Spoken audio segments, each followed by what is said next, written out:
Hello! Good morning, back on the roof today for me.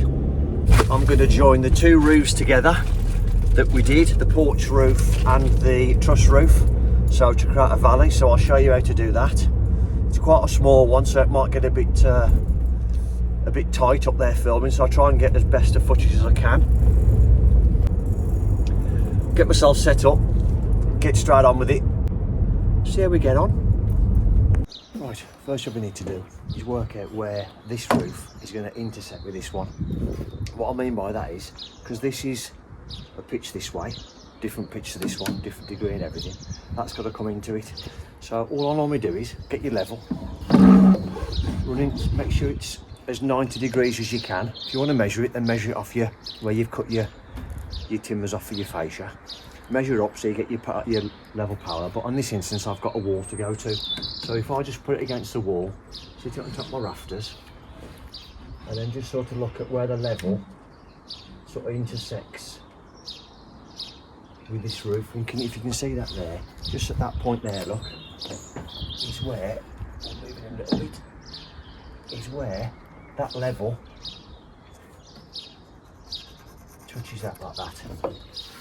And all that means is this, because this has got to be the same pitch as this one when it comes through, even though it's a little roof, it's got to be the same plane as this one. It can't go up or twist, or they've got to be exactly the same pitch as this, same degree. So that's my top mark now. So you do exactly the same at the bottom, and then I'll show you how to put a lay board in. So just same at the bottom now, move this down. Hopefully I'm still in shot there, hopefully. But anyway, if I'm not, I'm doing exactly the same I did before. And then coming onto one of these rafters and moving it down and seeing where it intersects one of these rafters so I get a line. That's what I'm doing now. Even though my camera tripod's in the way. Typical.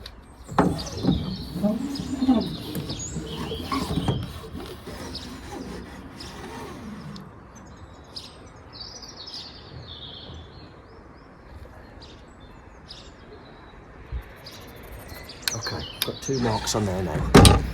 So because this is a small roof, if this is a big roof, you just do your string line again, or you get a straight piece of timber. And then where your lines are, just make sure you line them up.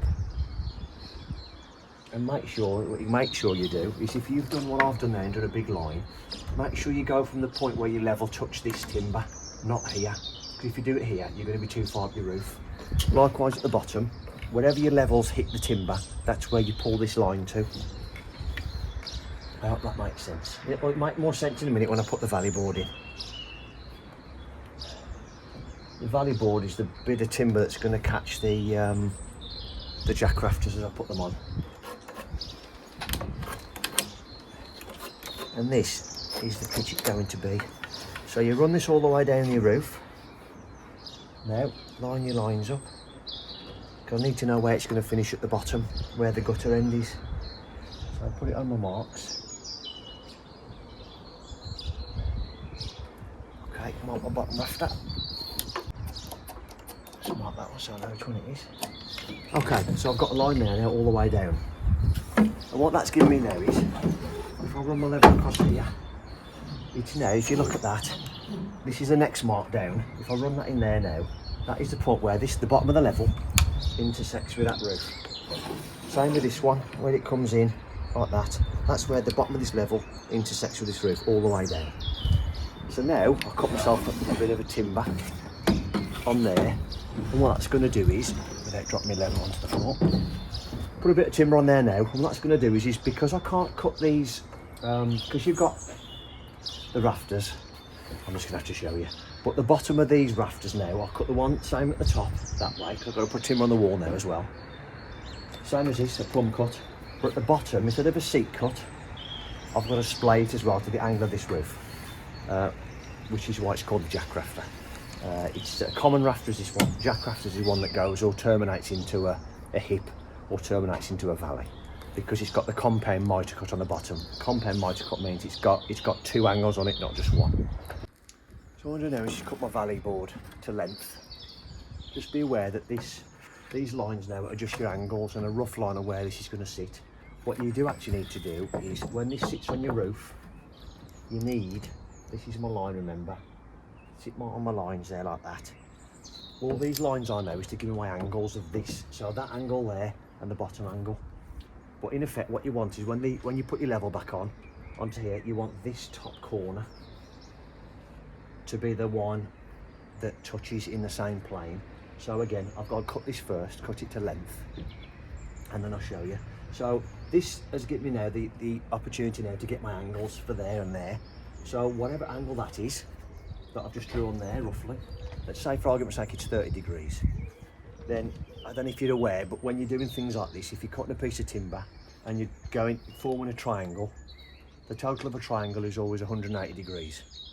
So that's 90, there or thereabouts. So if that's 30, then by default that end's got to be 60, because it's got to end up to 180. So 60, 30 is 90, 90 degrees there, 180 degrees is a triangle. Okay, clear as mud? Yeah, lovely. So I'll mark that there now. I'll mark that bottom one, and then I'll show you what I mean with regards to moving this down and sort of ignoring the line we've already done. You'll understand in a minute, I promise. Try not to lose you. So the easiest way to mark the top one, whether this is a massive roof or a small roof, and it's actually more difficult with a small roof because it's hard to get in. As you can see, I'm having to, luckily I've got a bit of a scaffold in the porch. But if you line this up on there like that, you then get your level, or a bit of timber, doesn't matter what it is, and you need 25 pairs of hands now. I should put a screw in this really, but I'm just being lazy. So make sure you're on all your lines, which I am. That's if the timber's straight. And then what I'll do is,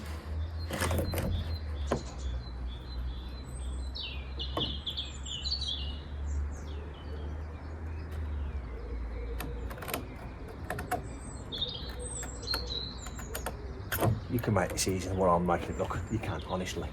I'm just struggling to try and show you. But you just put a couple of screws in this. You'd mark it like I've just done with a little bit of timber. Let's give you an angle then that's going to sit against that wall. Like I've just said, I'll measure that now with my roofing square. And I cut the bottom end now, the opposite, not opposite, the remainder of the angle, if you like, of 90 on that end. Right, I took my camera in to explain a little bit better. So you can see I'm on my lines there now. See I'm on my lines there. And you come all the way down. Pick your lines. There's my lines all the way down. Top and bottom. Let's move these now. Okay, so you're on your lines. So I've just showed you get your level, put it on the wall and draw your line there. So at the bottom now, I've already said you can work the angle out anyway, so that's not a problem. But all I would say is when you come to measure this now, if you sit it on your lines, because what's going to happen now is this side, you need it to be here when you move over. This will come clear, I promise you. Bear with me. But what you can do now is, because you want this timber to finish with this one in the same plane as this one, because I've already said it's going to come, this roof's got to come across and cut into here. So you want it to finish at the bottom, so you want it to finish in sort of that area there. So you can actually measure now where your timber is touching the wall there. You come down there, you can actually measure or get a rough, if you get your pencil, that is against my wall now and it's on my marks all the way down. So what you could do now is if you sort of look down there now, you can sort of gauge that you know that now is roughly where this intersects with that timber that I've got there. So all I'll do now is I'll measure from that point now to the point up there, that point there, and that then is the length of my timber. So once I cut that angle that I marked and I work out what it is and I do the remainder of the angle or remainder of the 90 degrees down there, I can get a length in. So I'll do that now. And again, sorry if I'm confusing you, but it's difficult when you know what you're doing, or at least I pretend I do anyway, know what you're doing to try and explain to somebody else without somebody being here and showing them. Because it's easy to, I'm a practical person, not a theory person, so I could show you no problem at all. in practical terms, but in theory it's difficult. Right, of course I've checked it off camera first. So, as I just said to you, when it was up there, and the square put was against the wall, I measured down, did a rough guesstimate at the bottom, and that angle was 25 degrees, that one. So the bottom, as you can see there, quite a big angle, that was 65 degrees. And because I've measured it, it ended up being 2060, 2060 mil. So when I sit it on my line now, that sits nice, all the way down, and all my lines all the way down now. So now what you've got to do, as I've already said, is if you get your level back now, and again, because I said this is your rough length, you know it's got to, in effect, it might have to be a little bit shorter, because it might have to move down your roof a little bit. But because I know that, I've knocked 10 off, because ultimately at the bottom, I don't need it to touch this rafter, other than fixing, because I'm lucky I've got a rafter that intersects right at the bottom, so I've got a fixing right at the bottom. So if I just put that on there now, like that, and my level across, that's on my line, and because I want to go to the top now, you can see how the level, that's high now. So all I have to do now is work out now, that's what you want to achieve. Then if you can see it on camera, maybe what I could do is, if I got it on my GoPro, I could add it into PIP, couldn't I? So it's sitting on the level all the way across, and then sits on that as well, there as well, tight. And down the bottom, this timber is sitting tight against that one. I shall check it in a minute anyway, so let's have a look what we got. So you need to just dip it in a few places. See, that's catching just a touch, just a tiny bit. So my cut is very slightly out, as you can see there, just very, very slightly on there. So all I'll do is I'll just get my saw, my hand saw, run it down the side of this timber now, down the side of here, down the side, and then just move that down a touch just to get rid of that catch in there, because as you can see it is only a tiny bit. What do we like at the bottom? Yeah, same. So I'll get my handsaw and just trim that in just to fix it. But what I can do is I can put a screw in that top there to stop it moving. If I mark myself a little line there now, I can measure that from there to there, that one to that one, down there, roughly get the same line. Now, as I've already said, it's difficult on this one because it's so small. If there was a big roof and you were joining, say, a gable roof into this, into here, you'd have your cutting a roof into this roof, with a ridge on it, sort of say, sorry. You'd have a ridge coming into here like that.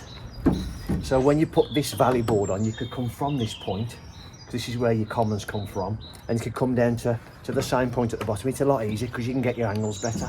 But with this one, you have to faff a little bit, just the way it is. Feel free to comment below if you do it a different way. You may do it a different way to me, but as I've said a few times in my videos, I do things the way I do them, and they've always worked for me. I'm honest low down there because I'm trying to explain to you lovely people what I'm doing, if you're interested, that is. If you're not, then you wouldn't be watching, would you? I presume. I'd like to think anyway. So all I'll do now is I'll get a rough measure on that, which is about 30 mil. I'll transfer a 30 mil mark down here now.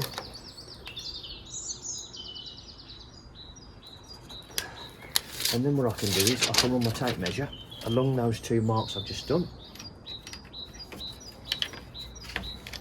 And move my level out of the way.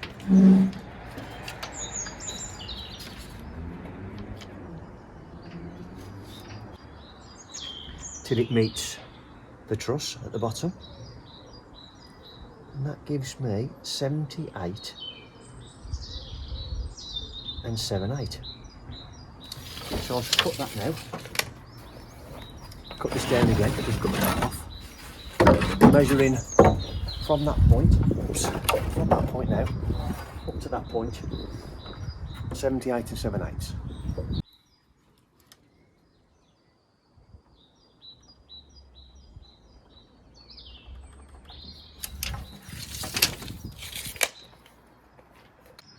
Right, So that's really annoying, technology and everything. Just realised I didn't catch any of that.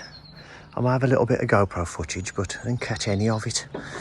Bloody typical. So, let me just briefly go through it again. So the line that you can see on the rafter, I think you can see it there, is the one that I put on when we run our level across. We then got the angle, top and bottom, so that's nice and tight, top and bottom. To then get a rough idea of where I wanted this to be, I put it on the roof and moved it down, because when I put my level through, put your level through again, what you want to do is you want to make sure that that's what you get. The top corner of the timber, whatever timber it is you're using, and as I've already explained, this is 4x1 because it's so small. It'd be too heavy with the 2-inch timber in. So I'm using a 4x1 because I'm only going to put 2 rafters in here, jack rafters, one in the middle, but it'll sort of sit on top of this rafter anyway, and a small one at the bottom, so I'm not concerned at all about it not being strong enough. So, what's the GoPro going off? So, that's why I've used 4x1. If it was a bigger roof, yes, I would use 2-inch timber. I always do, because it's a better fix and it's stronger, because there's a lot more weight in it, but there's no weight on this at all. So, all I did was, before I cut this to the ultimate length again, I put this on the roof, and then just moved it down till the level touched it, marked a line, and then measured from my original line to this one, which was 30mm. I transferred a 30mm mark from there to there, and then measured again all the way down there. I then cut this off to length. Now, it was a little bit long, but all I did was I just run my saw against this and just cut this off a little bit. My line was a little bit off my angle. It's probably about 63 degrees as opposed to 65, because that was 25. And it may be that the bottom of this raft was kicking off a little bit, or kicking a little bit, so I had to adjust it very, very slightly. And then I've screwed it in. And then I've got my level then, moved it all the way down, and made sure that this top edge now, this top edge is touching the level all the way down. So you can see, touching it all the way down. Sorry about that. I was pleased with that footage as well. Hopefully this footage still makes sense. That's what I've done. But as you can see now, that's fixed. That's all fixed. Ready to go. I'm going to cut a piece of timber in there to fix my jack rafters onto, on my plumb cut. So in essence, this is the ridge. Obviously now it's a pitch. I'm also going to put a timber on there now, which sort of becomes the ridge, if you like, or the wall plate that you fix onto, to fix your plumb cuts onto. That's all it is now. Give me a good fixing point. And then the bottom, which will be like that, but with a compound mitre cut on, I've already explained, will then fix and sit on here. So I'll cut another piece of 4x1 in there now. Easy to measure now. I know my angles. I'll just measure it from that point down to that point where it disappears, and then cut another one and drop that in there. Might have to cut this in. Oh no, that should go back actually. So I'll do that, put the timber on there, and we'll see where we are in a minute. Right, so this is my timber. There. Is it a bit long? Yeah, it is.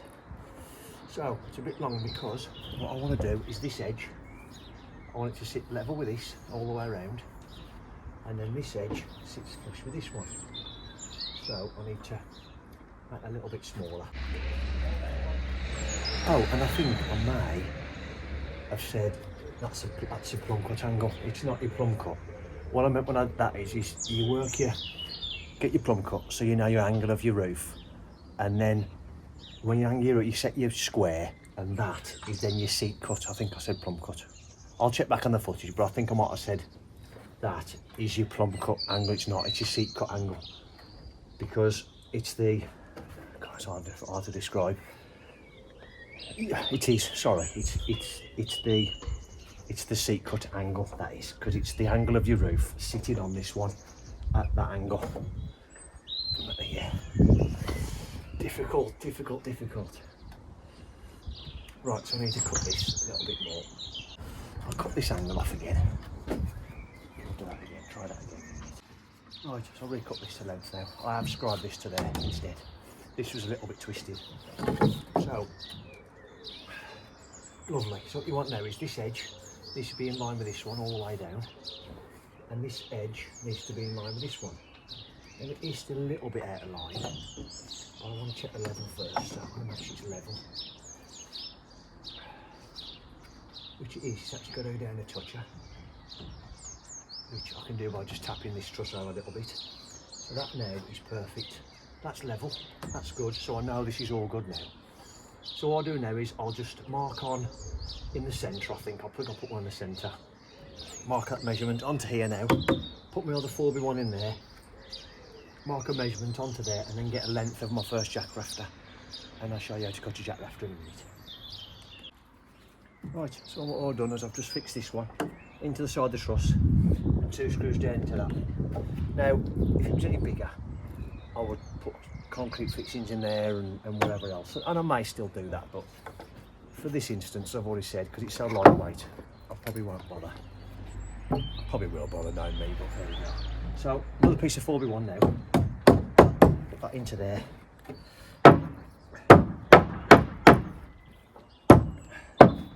And again, this is just giving me more surface area to fix my jack rafter onto. So that's all this is for now. So it's tight against my wall. That's it. Put some screws in there.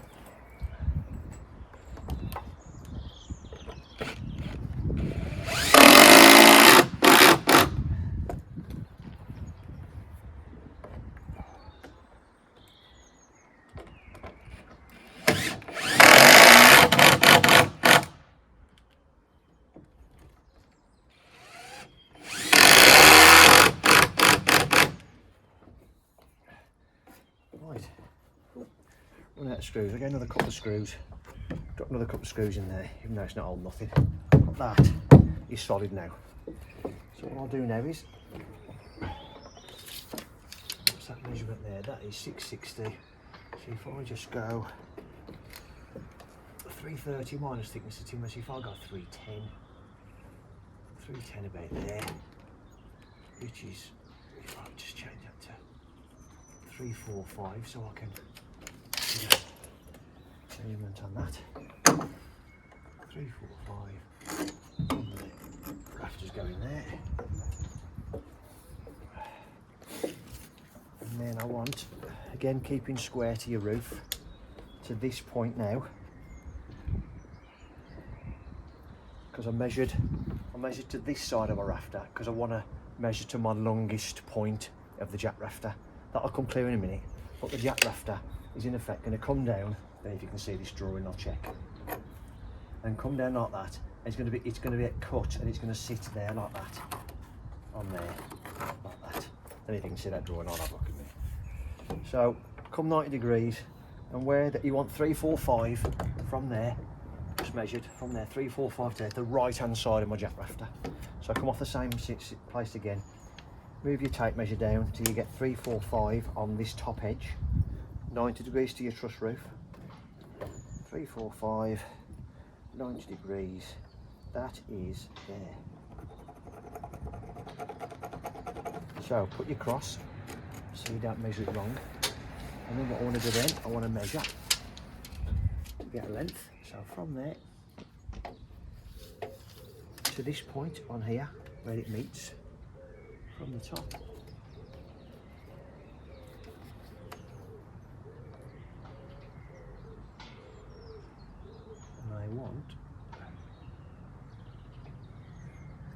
I want about 998. 998 jack rafter. So it's the same pitch as this now. So to get your pitch of this roof, just level down, mark a line, use my roofing square and get the gauge, and that'll give me my plumb cut, then it'll give me my seat cut. And then I've then got to cut, rather than just a standard seat cut which is square, set on your wall plate, I've then got to cut this that way, which is why it's a jack, it's a compound mitre, to sit on this roof. And I'll reference my, can't remember what it was, done it twice. Whatever angle this is the angle that I've got to tilt my saw over to sit it flat on top of there, so it sits nice. So I'll do that now. 998 jack rafter. Right, that's 40 degrees. Let's check that. These squares are great. 40 degrees, okay. That's 40. you need to do, get your level, stick it on there, make sure you're level.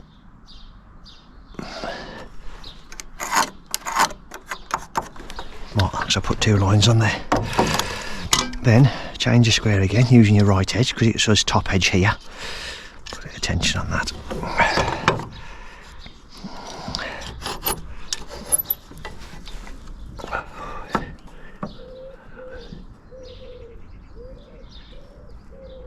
Right, that's pretty perfect. What have we got there? That is about 18 degrees just under. Okay, so that's my plumb cut. Seat cut is the opposite, which is this one, which is a really long seat cut actually. And then I went at 998.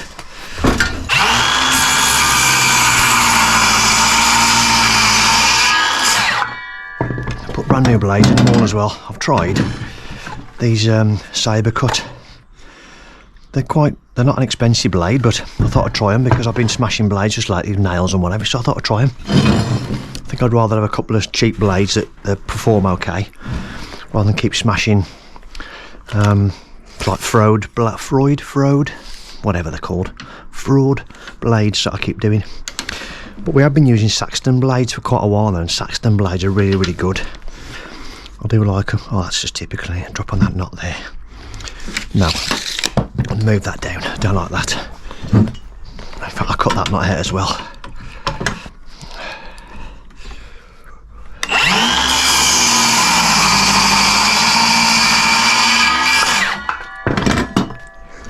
Right, where was I? So I want 998. Other than with a normal common rafter, I would always measure from that point there down to what would be the burrs made down here, but because it's a jack rafter, it's going to a valet, your measurement is always across the top.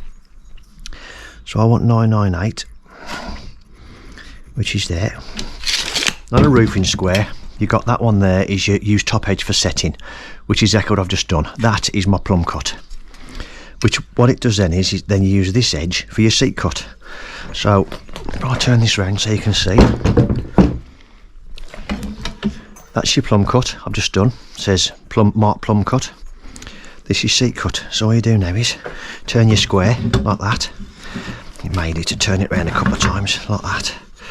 Oh, it will, it'll reach. If it was a bigger rafter you wouldn't reach, but like that. Make sure you get yourself set, get your mark right, over your mark there. And then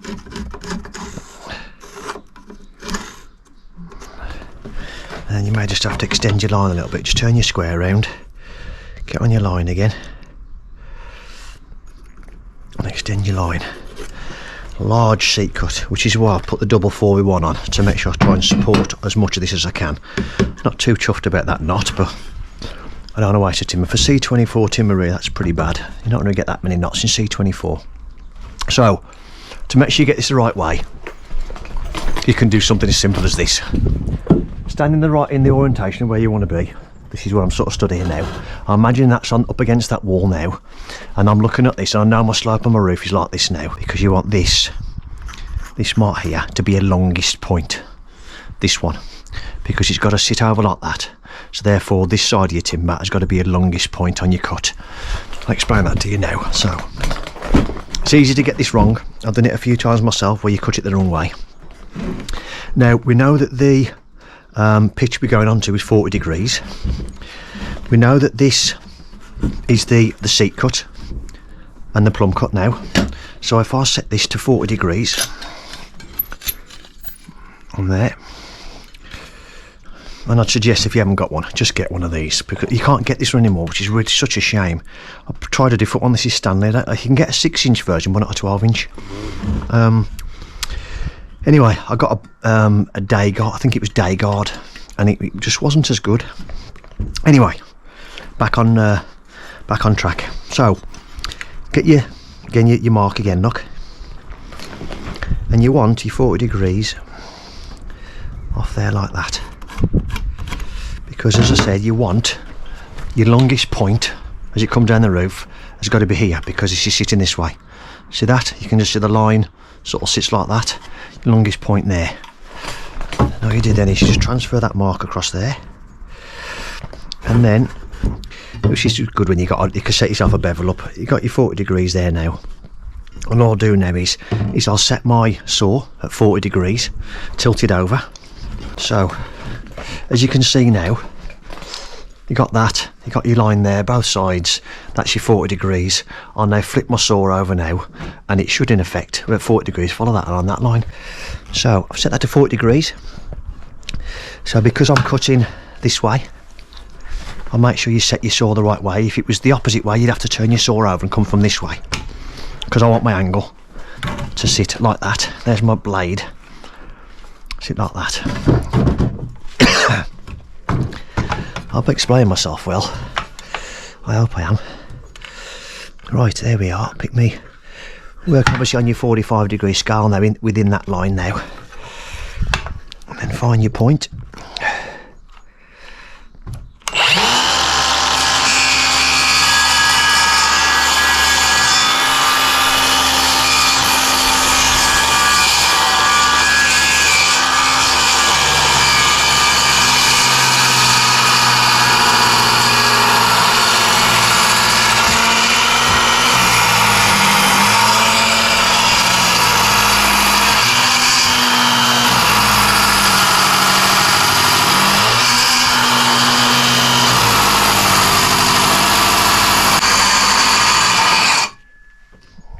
Set my depth. That's why it was struggling. It's not quite going through at depth. Look at that. That's rubbish. Plus, these new blades. They're all right, but they're not as good as other blades, unfortunately.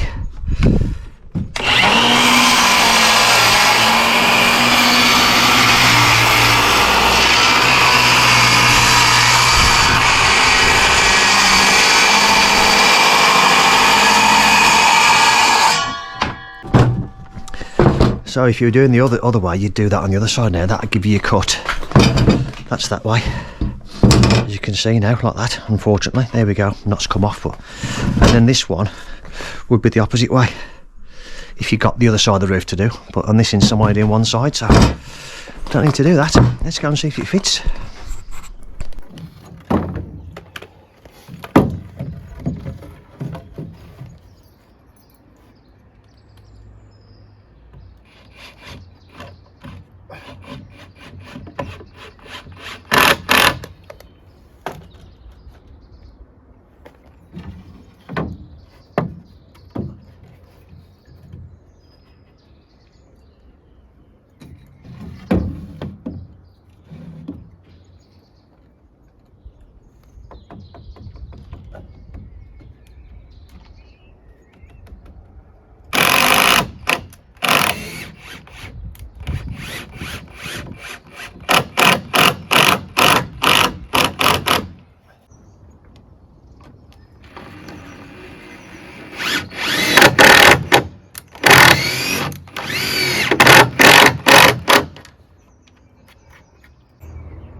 I hope you made sense of this episode today. You may know that I cut this out of the previous episode because it was just too long and made a separate video for it. But if you've got any questions, please feel free to put them in the comments and I will answer them for you. But as always, thank you very much for watching. Don't forget to hit that like button and the notification bell ready for the next episode.